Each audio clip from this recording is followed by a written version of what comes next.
Ողջույն, այսօր ցանկությունս նորից հաղորդակցվելու հայրենիքի հետ բերեց ինձ այս իմ հայտարարությանը։ Այսօր 23 հունիսի ժամը 22:04 ես Նիդերլանդներից ցանկություն ունեմ նորից հաղորդակցվելու հայրենիքի այն մասի հետ, ովքեր դեռ մնացել են հայ, ովքեր կազմում են մեր հանրության մոտ 3-4%-ը դեռ հայ են։ Եվ իհարկե այն ինչ կատարվում է աշխարհում, դա բոլորին է վերաբերում է նաև ավելի զգայուն կերպով Հայաստանին։ Վավայի վիժվածքը նախապես նորից հիշեցնեմ, որ նա եւ նրա հայրը ոչ մեկը մարդկային ոչ անուն ունեն, ոչ հայրանուն, ազգանունն էլ թուրքահպատակ մի ստրուկի ազգանուն է, վերջում Յան հավելվածքով։ Այսպիսի ողորմելի ողբալի վիճակում Հայաստանը երբևիցե չի գտնվել։ Ամենադժվարը եւ անհասկանալին այն է, որ այդ վիճակում գտնվելը նույնիսկ չեն կարողանում ըմբռնել։ Ասել եմ, ստամոքսի արգազմ տենչող 97%-ը, որը մեր ազգի բալաստն է, նա անընդունակ է ուղղակի հասկանալ, թե ինչ է կատարվում։ Իսկ այն մասը, որ դեռ հայ է, ունի ինքնասիրություն, պատիվ, արժանապատվություն, նրանք մի այլ հիվանդագին վիճակում են, նրանց բաժանել են տարբեր խմբերի, տարբեր կուսակցությունների, որպեսզի կուսակցության անվան տակ չկարողանան համագործակցել եւ միավորվել։ Ուղղակի անտանելի մի իրադրություն է, որը տանելու է Հայաստանի կործանման։ Շատ շուտով, եթե այսպես շարունակվի, մենք իրատես կլինենք Հայաստանի կործանումը, ինչը որ կատարվեց Արցախի հետ։ Եվ դրա մասին ահազանգում են ոչ թե այսպես կոչված իրականում ոչ բարեկամ երկրներից, այլ դեռ մեկ տարուց ավել Իսրայելին քննադատել եւ միջազգային քրեական դատարաններ հայց ներկայացրել Նիկարագուան։ Նիկարագուայի անունը երևի Հայաստանում մի 90%-ը չիմանա, չգիտեն նույնիսկ որտեղ է գտնվում այդ երկիրը։ Թեկուզ դա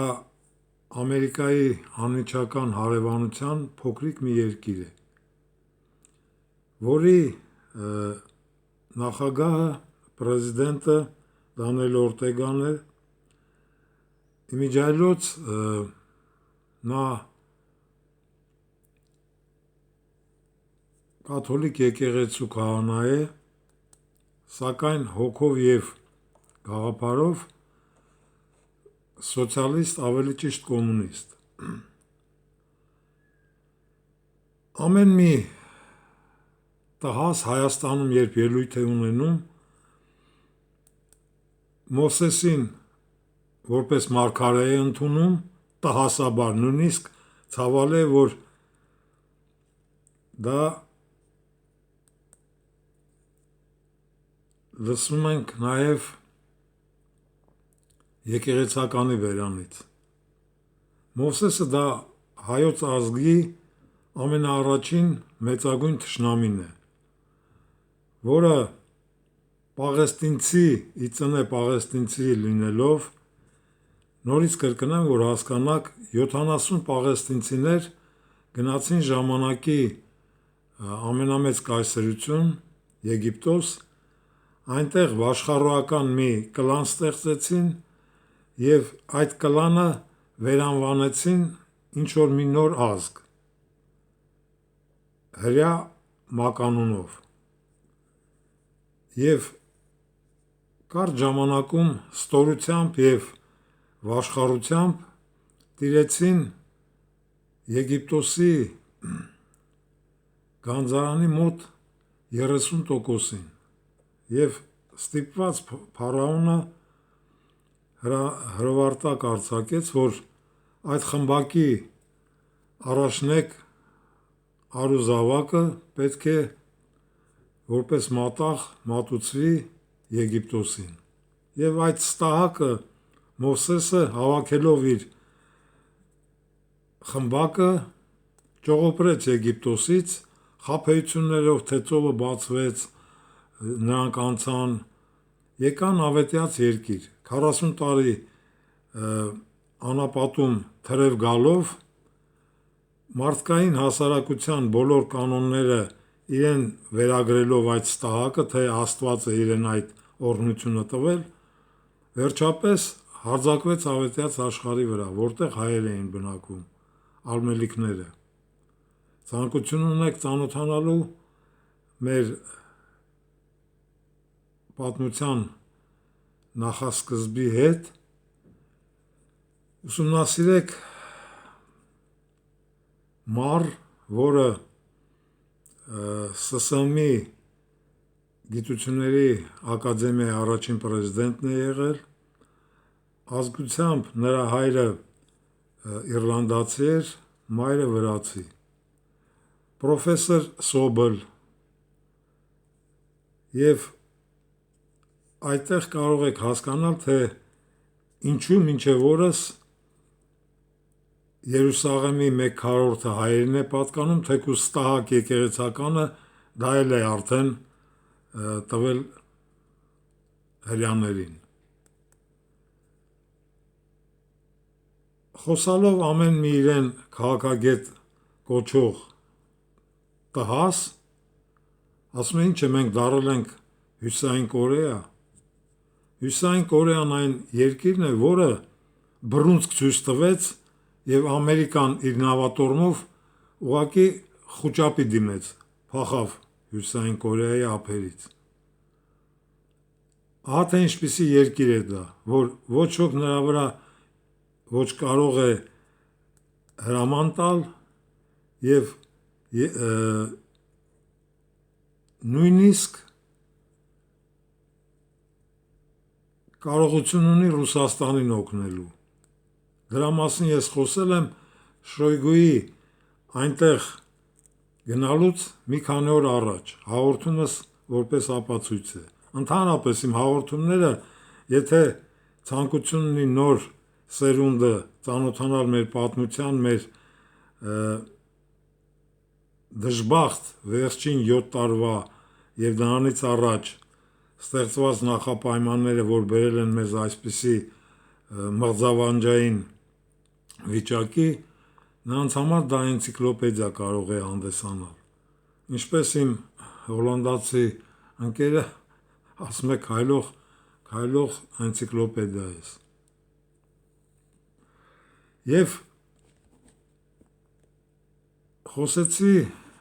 Ջեֆրի Սաքսի մասին, որը Եվրոպարլամենտում եկավ եւ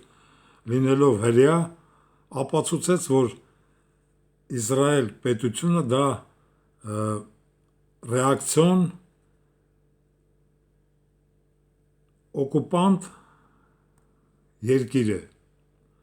Դրա մասին վերջերս նույնպես խոսում է ամերիկյան մի փորձագետ, զինվորական փորձագետ Սկոտ Ռիթերը եւ ավելի սարսուր եզրակացության է հանգել, որ Իսրայել պետությունը պետք է վերացվի։ Եվ ահա տեսանք, թե ինչ կատարվեց, երբ որ միջազգային ատոմային էներգիայի վերահսկողության կոմիտեի այսպես կոչված փորձագետները, որոնք լրտեսներ են ուղակի, ինչպիսի լրտեսներ են Եվրոխորհրդի փորձագետները Հայաստանում։ Նրանք բոլոր տվյալները, թե ովքեր են Իրանի ատոմային ծրագրի գիտնականները եւ որտեղ են տեղակայված ատոմային օբյեկտները, փոխանցեցին Իսրայելին եւ Իսրայելը արդեն ճշտգրված կոորդինատներով հարձակում սկսեց եւ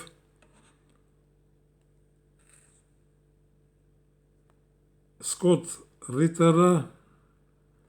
նրանից առաջ Ջեֆրի Սաքսը ամբողջ աշխարհին հայտարարում էին, որ Ամերիկան Իսրայելի հետ միասին նորից խախտելու են միջազգային խաղաղությունը եւ հարձակվելու են Իրանի վրա։ Իհարկե դա փաստ է, ոչ ոք չի կարող հերքել,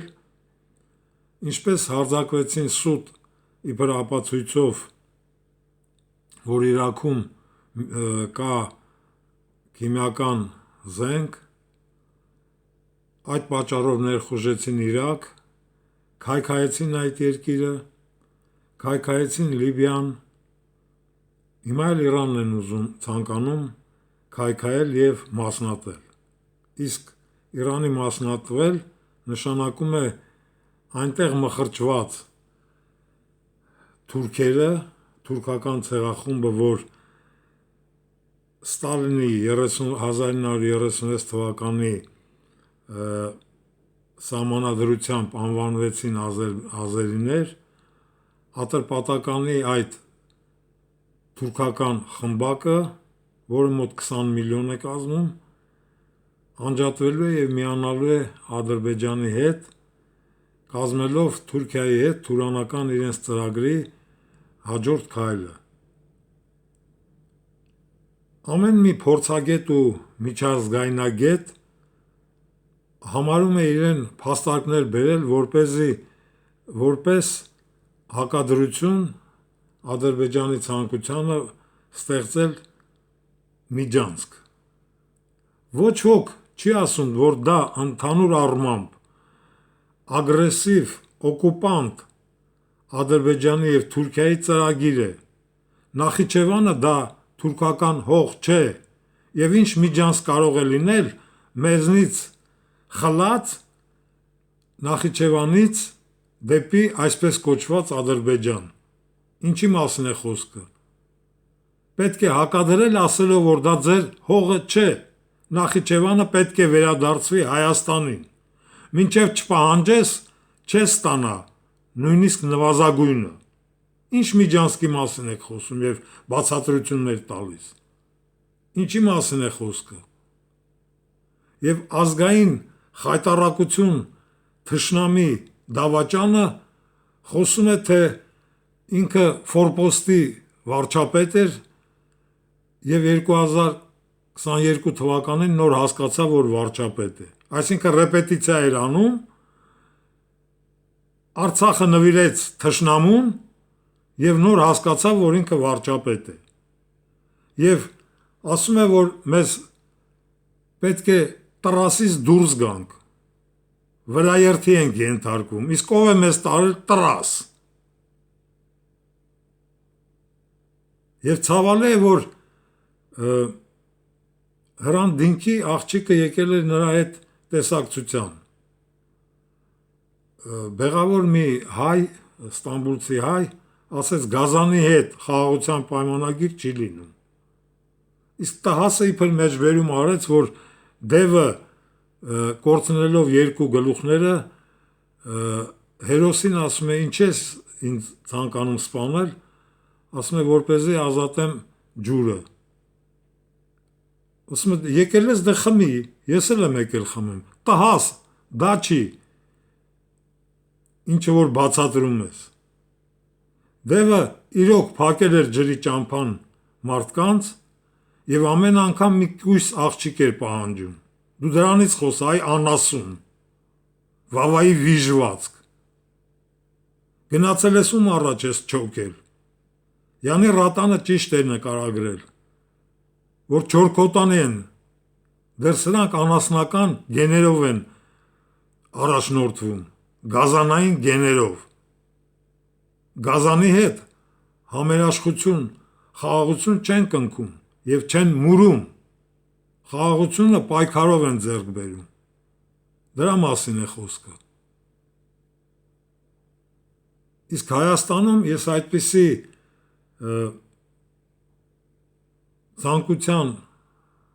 ցանկություն ունեցող մաս համարում եմ 3%-ը։ Թեկուզ դա էլ հերիք է, որպեսզի մենք փրկենք մեր պետականությունը, մեր ազգը, մեր հավատքը, լինելով աթեիստ ես բազում անգամ նշել եմ, որ մեր քրիստոնյա հավատքին կպչողը դա իմ թշնամին է։ Եվ հերիք է եկեղեցուն անհիմն պախարակ է ստահակ 1700 տարուց ավել մենք չունենալով պետականություն մեծամասամբ եկեղեցով ենք փրկվել։ Եղել են այնպիսի կաթողիկոսներ, որոնք դավաճաններ են եղել, այո կան, հարկավակներ են եղել, սակայն մեծամասամբ Ներսես Աշտարակեցու պես, Հովանես Արգուտինսկու պես, որը ցավոք կաթողիկոս չդարձավ, չոցվեց, այդպիսին է եղել մեր եկեղեցին եւ նրա պահապանները, նրան աջակցողները եւ նրան պաշտպանողները դա միայն Սամվել Կարապետյանը չէ, որի հետ ես անձամբ եմ ծանոթ, դեռ Կալուգայից հարևան շենքերում էինք բնակվում Էնգելսի փողոցի վրա։ Մի անգամ գործնական շփում եմ ունեցել, նա որպես ջենտլմեն իմ արածի փոխարեն որոշ ժամանակ հետո պետք է վերադարձներ։ Եվ նրա խոսքը ինձ համար բավարար էր։ Մեկ ամսից ավել հետո նա իր խոստումը կատարեց եւ իր պարտքը վերադարձրեց։ Ազնիվ անձնավորություն է,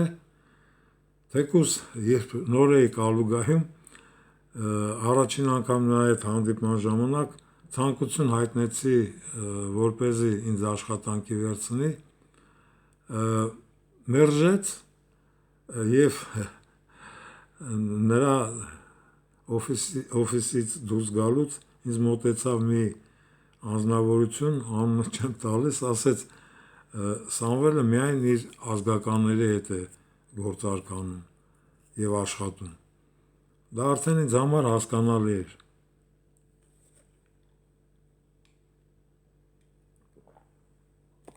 Սակայն որպես գործարար, նորից եմ կրկնում, նա ազնիվ է եւ իրոք ջենտլմենի բնավորություն ունի։ Ինչ վերաբերվում է Թուրքիա գնալու հետ դա ուղղակի հերթական հրահանգներ ստանալու առիթ էր։ Եվ նորից եմ ցավում, սակայն նորից կրկնելով, որ Հրանտ Դինքի աղջիկը նրան ընդհանրապես չպետք է ողջուներ, ցավալի է դա եւ ցանկալի է, որ այդ բեղավոր անձնավորությունը ճիշտ գնահատեց, որ Գազանի հետ խաղաղություն չեն կնքում։ Իհարկե բոլորն էլ հասկանում են, որ նրան խաղաղություն ոչ ոք չի տալու, նրա ցանկությունն է ընդհանուր առմամբ, որպեսզի մնա իր պաշտոնին, մնա իր աթոռին։ Հասկանում է, որ աթոռից զրկվելով նա անմիջապես պետք է պատժի ենթարկվի եւ նրա պատիժը պետք է լինի անմարդկային, որովհետեւ նա անմարդկային կերպով բնաջնջել է մեր հազարամյակների Արցախը, բնաջնջել է մոտ 7000, 5000 չէ, 7000 երիտասարդների կյանք եւ նորից ցավալի է, բայց պետք է բարձրաձայնեմ, որ այս տահակը ընդունակ է նույնիսկ 300,000 ազերի բերի լցնի մեր սուրբ հողի վրա։ Եվ ոչ ոք վերլուծաբանները, որ 120,000 են եղել, 300,000 չի, փոխանակ ասելով, որ 450,000 միայն Բաքվում էին բնակվում հայեր։ Եվ ընդհանրապես Բաքվի նավթ արդյունաբերության 70%-ը հայերինն է եղել։ Չհաշված Գանձակում, Սումգայիթում եղած հայերը 1 միլիոնից ավել հայ է եղել, դրանց վերադարձը երբ է լինելու։ Փոխանակ դրա մասին խոսեն, սկսում են քննարկել, թե ինչ քանակություն է այստեղ այդ ստահակներից բնակվել։ Այդ դրա մասին պետք է բարձրաձայնել։ Ոչ թե քննարկել քանակությունը, թե ինչ են եղել, որքան են եղել։ Եվ այդ քաղցկեղի արմատները որտեղ գցես, հասկանալի է, կենթանու նման բազմանում են։ Եվ կենթանու նման բազմանալով նույնիսկ Իրանի մոտ 20%-ն են իրենց ձեռքը վերցրել։ Դրա մասին պետք է խոսեն։ Պետք է բարձրաձայնեն եւ ասեն, որ այդ ազգի բնորոշ DNA-ն դա չորքոտանիությունն է, ինցեստի հետևանքը, որ մինչև օրս նրանց մեջ դա բնական է, ինցեստը բնական է։ Իսկ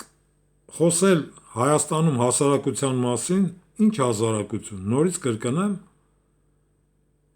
ստամոքսի արգազմ տենչող մի մասսա է։ Նրանց ոչ հայրենիք հասկացողությունն է մոտ, ոչ էլ պետություն, ոչ էլ կրոն, քրիստոնեություն։ Դրա մասին պետք է խոսել։ Իսկ ինչ վերաբերում է Հայաստանում առաջնորդ է պետք, մեզ առաջնորդ պետք չի։ Մեզ այդ շոու հակամարտկային այսպես կոչված ինստիտուտները պետք չեն։ Հայաստանում պետք է վերացվի այդ զարուրելի շոու ԱԺ կոչվածքը, ազգային ժողով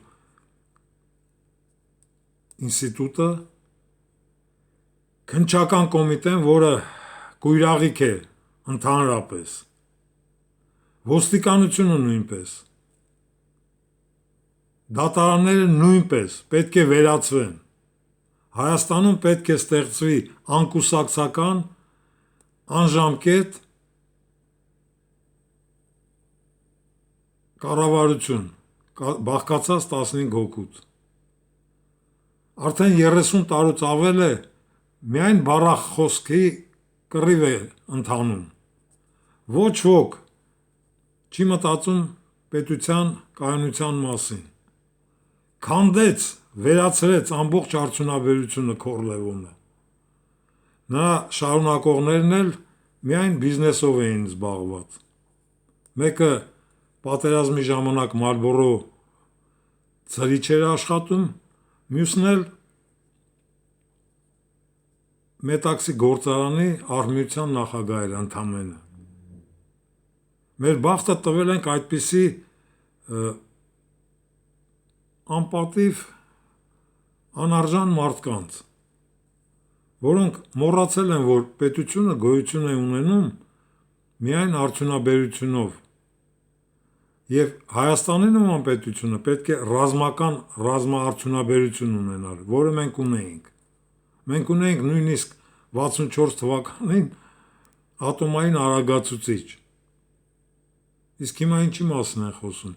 Սրա ռեստորանը, սրա սուպերմարկետը նրանից վեկալեցին, նրան տվեցին։ Ով է Հայաստանի հիմա այսպես կոչված մեծահարուստները,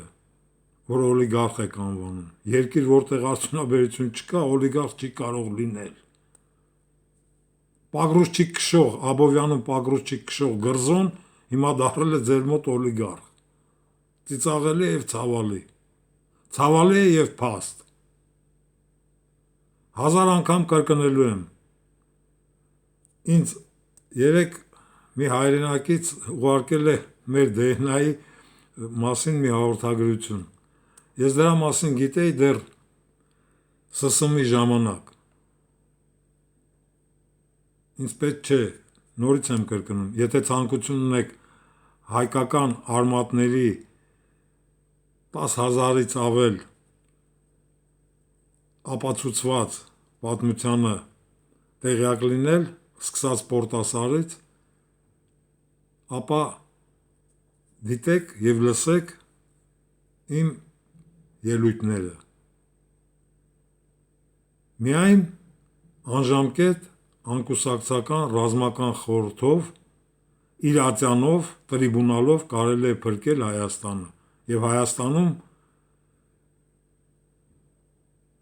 նորից եմ կրկնում, միանձնյա ղեկավար չպետք է լինի։ Ցավալի է, բայց փաստ է։